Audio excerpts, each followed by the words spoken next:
Welcome to Freethought Matters. I'm Annie Laurie Gaylor. And I'm Dan Barker. We're co-presidents of the Freedom from Religion Foundation, which produces this weekly program. On today's show, we'll learn more about the Secular Coalition for America and why the rights of non-religious Americans need protection.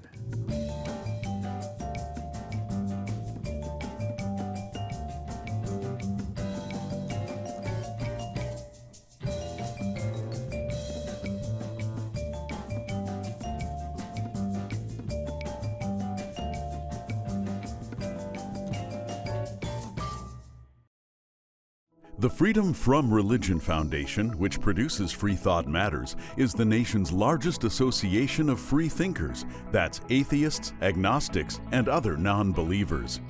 We invite you to join us in our vital work to keep our secular government free from religious influence. Become a member at ffrf.org or ask for a complimentary copy of our newspaper, Freethought Today. Freedom depends on freethinkers. Watch prior episodes of Freethought Matters on FFRF's YouTube channel.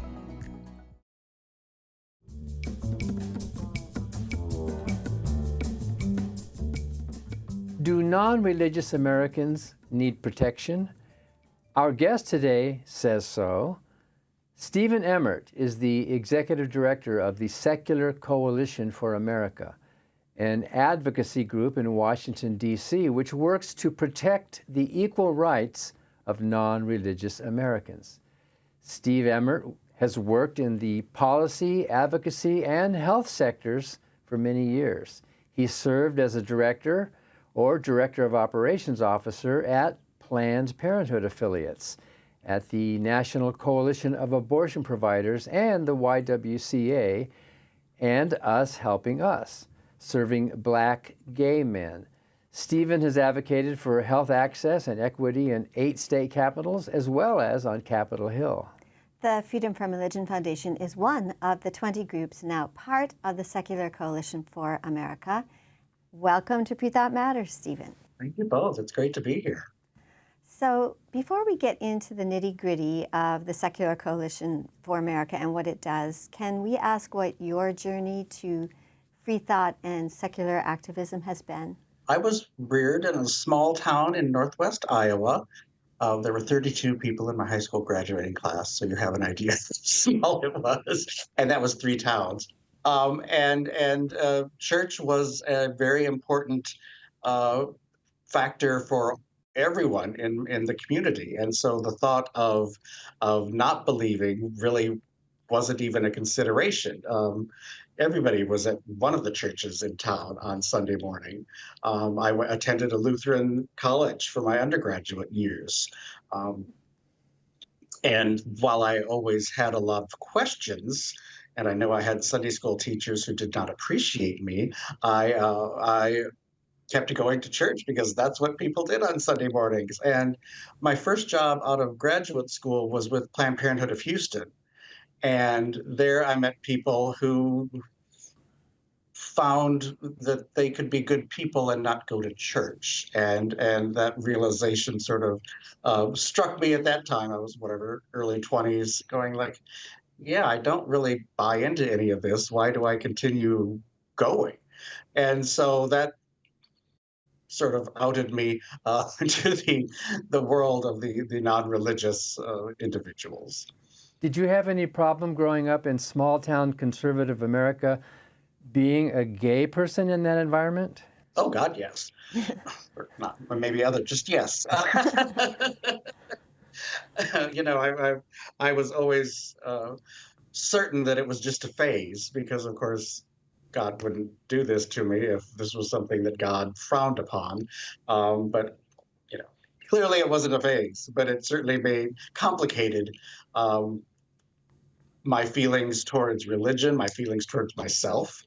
I think, one of the things that we know is that suicide has a much higher rate among LGBTQ youth, and there's a reason. I certainly did not have the resources available to me, there was no internet or things like that where I could reach out for information or support. So yeah, it was challenging, but I had a loving family, and every Sunday we went to church, and that's just how it was. Why didn't you just pray away the gay, like they say? I tried, Dan. I tried. Didn't work for some reason. Again, which made me question, really, is this all a thing? So you were talking about Planned Parenthood, and I'm assuming there you saw a lot of religious protesters, and you met people and saw the need for abortion despite this religious war against it. Right. Well, in fact, this is going to date myself, but so be it. I started there 2 weeks before the start of the 1992 Republican National Convention in Houston. And so while I had been warned by my new colleagues that it was going to be crazy, the second Monday I pulled into the parking lot, there were 1,500 or 2,000 people on either side of the street with barricades in the middle and cops on horseback and CNN. And that was a realization that this is a big deal. And both sides, have very, very strong feelings about it. Like maybe 2 weeks after the convention was over, our volunteers went back to their lives, but I never went back into that building without being accosted by someone who thought their Christian faith made them better than everyone else, and that their beliefs were the only correct beliefs and values. And so it was rather eye-opening in terms of how negative an impact religious folks can have on folks who are going through often their worst day of their lives. And it was just sad and awful.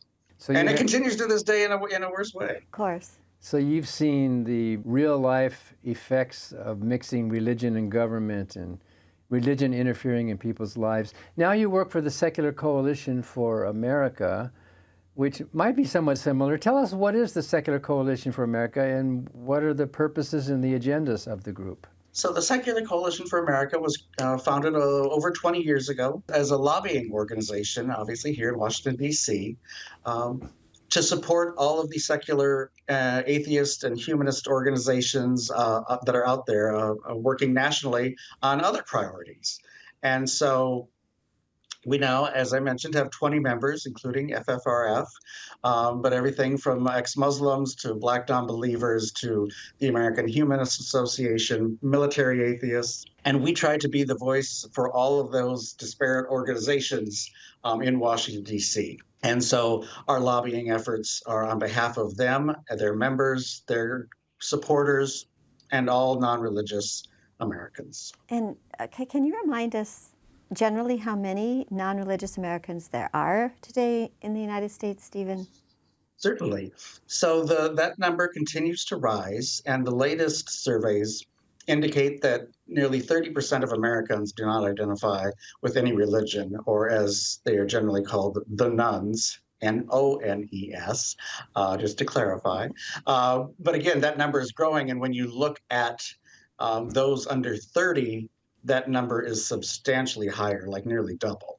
And so what we're going to see in not too distant future is a majority of Americans not identifying with any religious affiliation. SCA's motto is protecting the equal rights of non-religious Americans. How do non-religious Americans need protection? One of our priorities is to ensure that we are fighting back against Christian nationalists. We have a Speaker of the House now who identifies as a Christian nationalist, and their worldview, if you will, revolves completely around their religion, and they feel that's what should govern our country is those values. And our country was not set up to be that way at all. In fact, it was created to be just the opposite of that. And so what we're seeing now is religion having an even bigger impact in our government and causing even more issues for our citizens. I'll take you back to the Dobbs decision of a couple years ago, where the U.S. Supreme Court overturned 50 years of legal precedent and said that Roe v. Wade was no longer the law of the land. I am not an attorney, but I don't know of another time when the Supreme Court took a right away from a group of people. Generally, the Supreme Court has ruled to expand the rights, the liberties, and the freedoms of citizens. In this case, they took a 50-year right away from 51% of the American people, and they knew full well the reaction that it would have. Yes. And why that matters to me is, in my experience with Planned Parenthood, I was witness to why women make that very difficult choice. One of the first instances I remember hearing was a woman who talked about the fact that they had been together for 7 years, they lived together for 5 years, they decided they wanted to have a baby. Once she told him she was pregnant, he got drunk every Friday and Saturday night and punched her in the stomach. I just want the Supreme Court to know that that woman still exists somewhere in Texas. That is an experience somebody is having right now.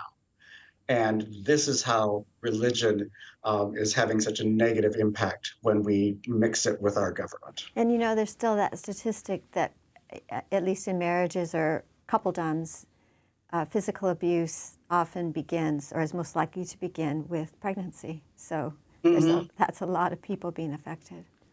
Yeah, I mean, it's a very emotional issue because you're covering everything. And for me, I think, could there be a bigger decision that an individual makes as to when or whether to become a parent?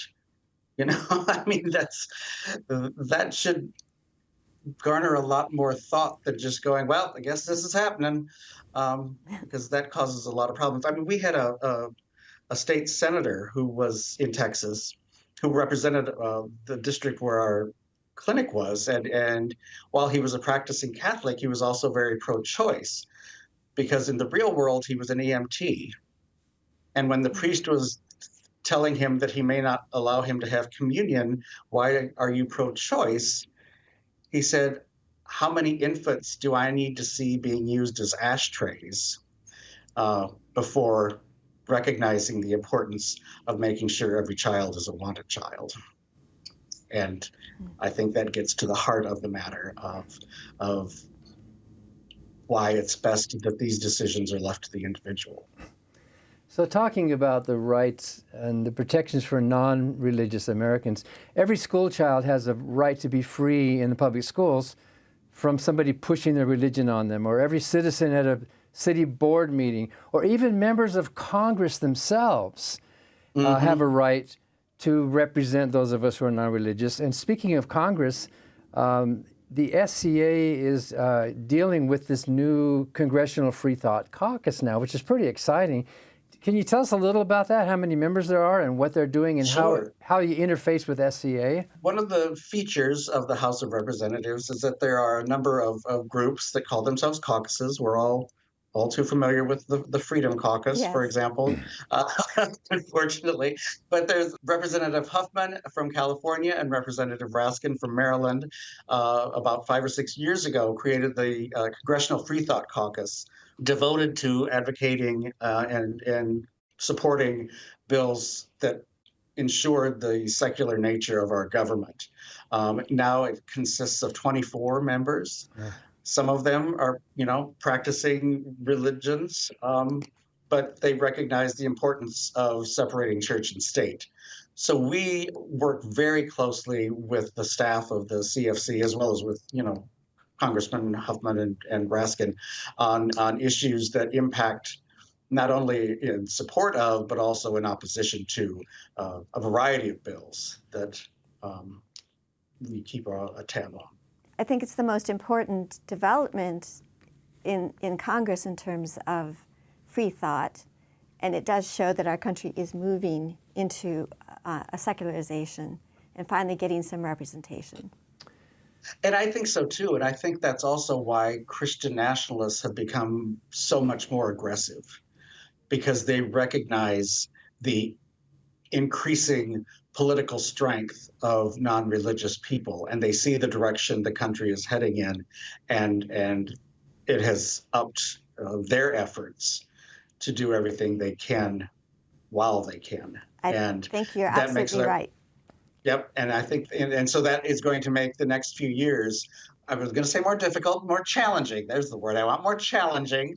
Um, and for us as an organization, but also for every citizen who cares about our Constitution. And our democracy is definitely imperiled. I don't often quote Liz Cheney, but to paraphrase her, she said something to the effect of vote in this election like it might be the last one you can. And it's, unfortunately, she's not far off. And that is very scary. And I like to quote Gloria Steinem, who since the late 70s has reminded our country that Hitler was elected the first time. We have to take a break, Stephen. We're speaking with Stephen Emmert. He's the executive director of the Secular Coalition for America.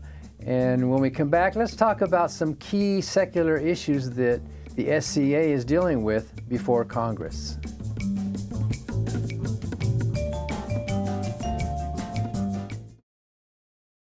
Hi, I'm Ron Reagan, an unabashed atheist.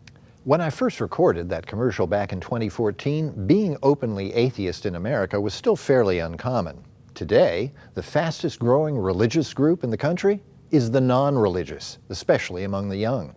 That progress is heartening, but the religious pushback is fierce and the forces of Christian nationalism are well organized. Our progress won't continue unless we work together so that reason and our secular Constitution will prevail. That's why I'm asking you to join the Freedom from Religion Foundation, the nation's largest and most effective association of atheists and agnostics working to keep state and church separate, just like our founders intended. Please join the Freedom from Religion Foundation today. Ron Reagan, lifelong atheist, not afraid of burning in hell. My name's Jarvis, and I'm an out-of-the-closet atheist. There are many reasons why I'm an atheist, but I'll start with the crudest explanation. I'm sure many of you have seen Clash of the Titans or The Immortals or 300, these blockbuster films about ancient Greek or Roman religion, which we now call mythology. But back then it wasn't mythology. It was very real for them. They genuinely believed that you had to put a coin in a person's mouth before they were buried so that they could pay for the literal ferry to the afterlife. Just as many people today believe that they should eat crackers and wine on a Sunday, or that God wants women to hide their bodies under black burqas. Every religion that has ever existed, and there are many, have all believed that they were right, that their rituals and rules and beliefs were 100% correct, and they all thought they nailed it. But where are they today? If they're not completely forgotten, they're on the silver screen, amusing us with their sword fights, animal sacrifices, and oracles. The religions of today are the entertainment of tomorrow. Everyone, I hope, is an atheist about Zeus and Apollo, Juno and Poseidon. I just added Jesus and Muhammad to that list.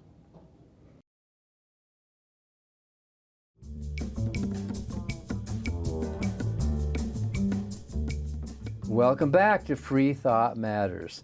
We're continuing our conversation with Secular Coalition for America Executive Director Stephen Emmert, who represents a coalition of 20 national secular organizations and lobbies in Washington, D.C. So, Stephen, how can viewers get more involved in lobbying? One of the things they can do is sign up for our action alerts, which they can easily do at secular.org. We have over 15,000 people that are on our email list who receive updates and on the work that we are doing every other week, as well as action alerts where they can easily reach out to their member of Congress or their senators to make sure their voices are heard. We also do an annual lobby day where we ask people to come to Washington, D.C. and meet in person with the staff of their representative and senators. We recently had our 2024 lobby day, and I was very excited that we had nearly double the number that we had in 2023, and over half of those folks were first-timers. which means I think that people are starting to pay attention and recognizing that this election really is going to And matter. what was the issue this year? This year we lobbied on a bill called Preventing Private Paramilitary Activity. It's been introduced in the Senate by Senator Markey from Massachusetts and in the House by Representative Raskin of Maryland. And it looks to, the bill would provide consistent and federal regulations on private military militias. So this wouldn't involve any state militias that are governed and run by states, because we know that a number of states have those. But for those paramilitary organizations that aren't regulated by the state, states vary in the enforcement and the regulations of these organizations. And what we see is intimidation at polling places, where in certain neighborhoods there might be a few people with AK-47s walking around the parking lot to intimidate potential voters. And we all certainly remember what happened January 6th. And so this would provide the federal government with the power and authority to not only regulate those, but to punish those who try to intimidate or try to interrupt official proceedings.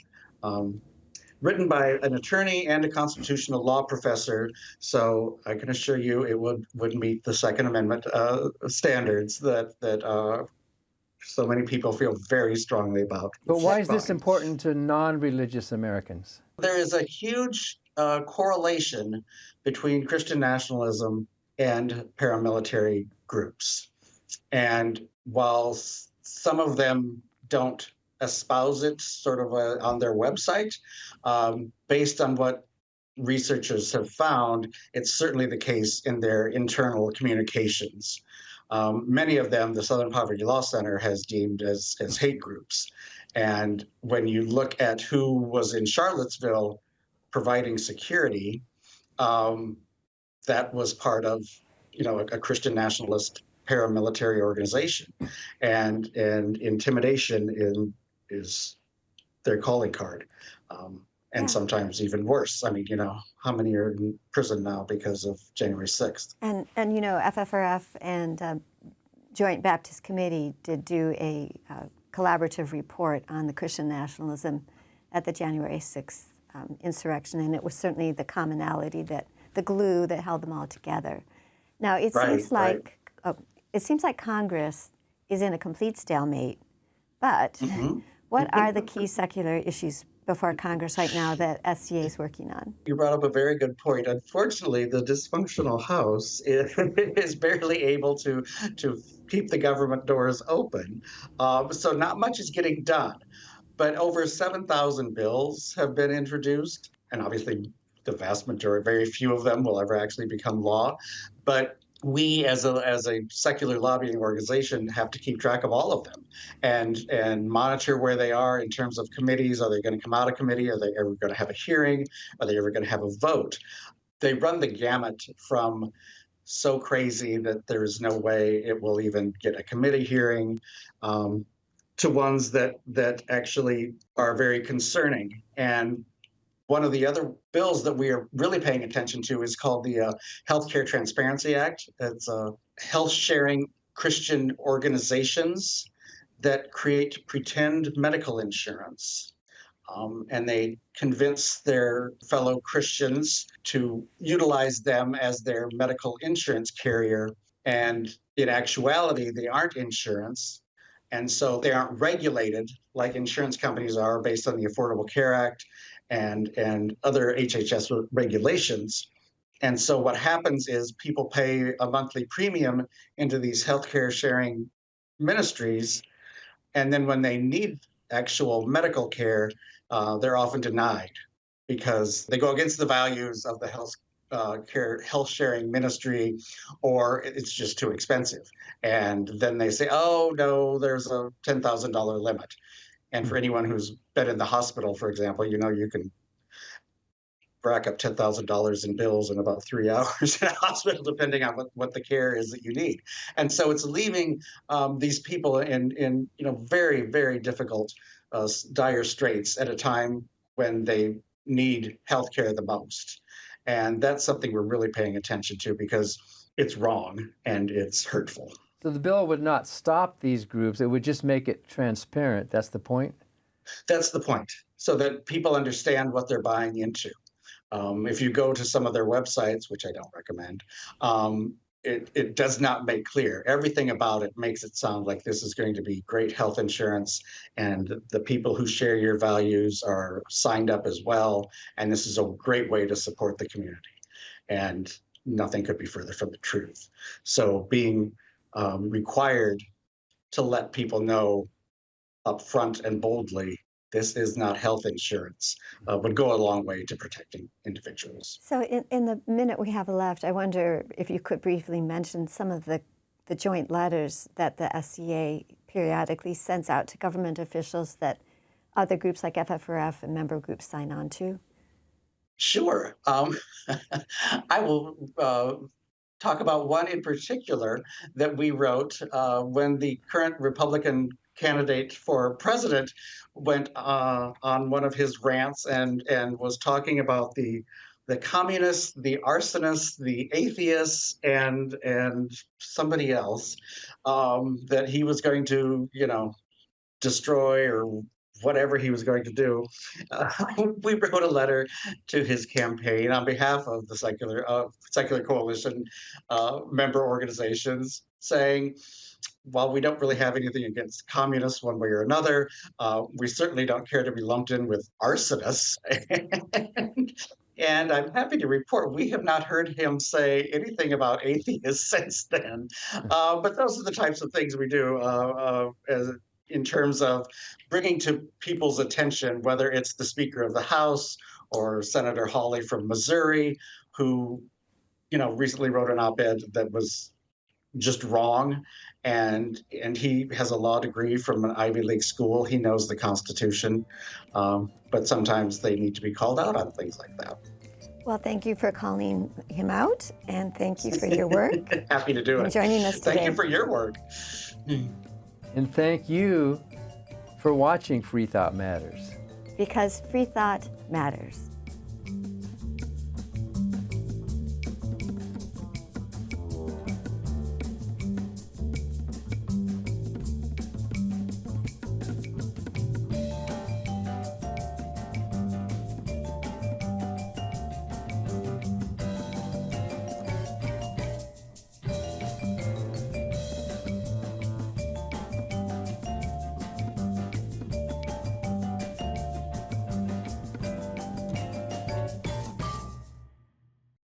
Hi, I'm Steve Pinker.